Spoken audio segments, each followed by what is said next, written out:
No punctuation. Just that cold, sharp, final. I stared at it while the party buzzed around me. Champagne clinks, hollow laughter, voices bouncing off centerpieces that looked more expensive than sincere. But in my head, everything went silent. I didn't respond. I smiled. 2 days later, their attorney was on the phone, panicked and breathless. "We need to resolve this immediately. Call me back. It's urgent." Blood ties were never stronger than their obsession with control. I should have seen it coming. The moment I earned more than my brother, my father stopped making eye contact. The day I questioned the narrative of my mother's endless sacrifices, she called me a traitor. So I played the part, the grateful child, the obedient overachiever, always polite, always quiet, while they slowly wore me down. Then came the inheritance. My grandfather left it all to me, not because I was a favorite. He simply saw things for what they were. He saw me work, alone. He watched them manipulate, take, twist, and lie. Before he passed, he moved everything into a trust. It couldn't be touched.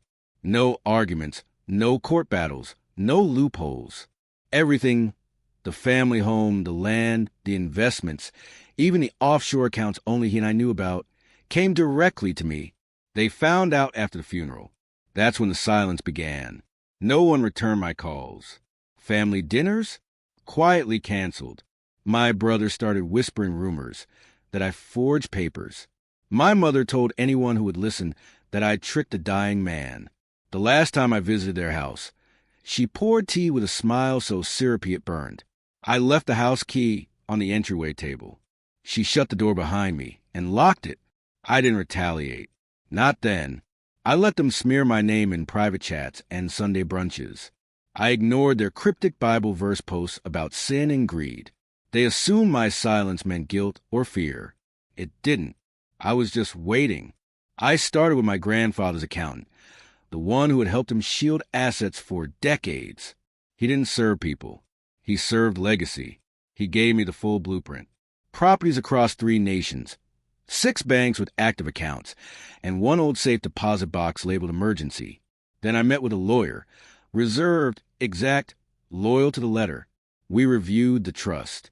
Everything was airtight, unbreakable, final. So I built a strategy.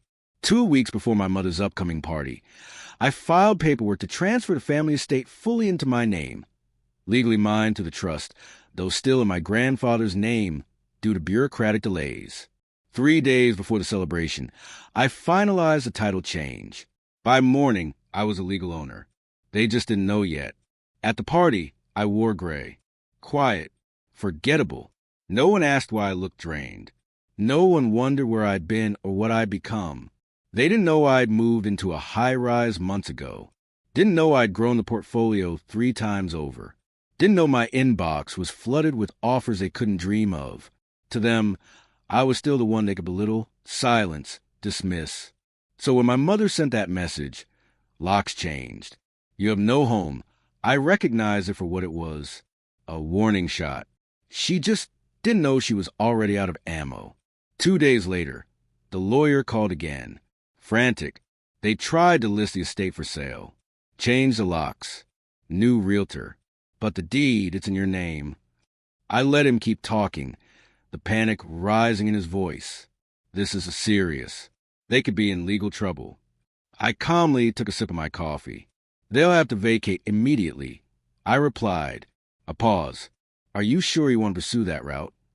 They made that choice for me. Click. No confrontation. No theatrics. I sent them an official notice.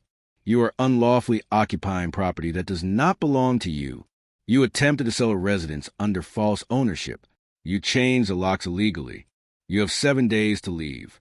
They called, of course. My brother screamed, called me a backstabber. My mother sobbed, said she was protecting what was rightfully ours. I said one word. "Exactly." Then I hung up. They moved out on day 6. I hired security, installed cameras.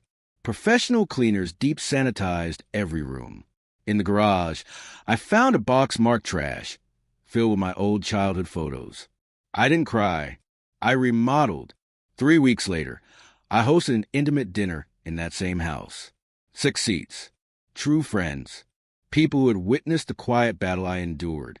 While we toasted, my phone buzzed. A message from my mother. No subject. Just, "You think you've won? You'll regret this someday." I didn't respond. Instead, I opened the emergency deposit box. Inside, faded photographs, handwritten letters, a checkbook still active, signed by Grandpa, and one sticky note. When they reveal themselves, believe it, betrayal doesn't always yell. Sometimes it whispers year after year, wearing your smile and kissing your cheek.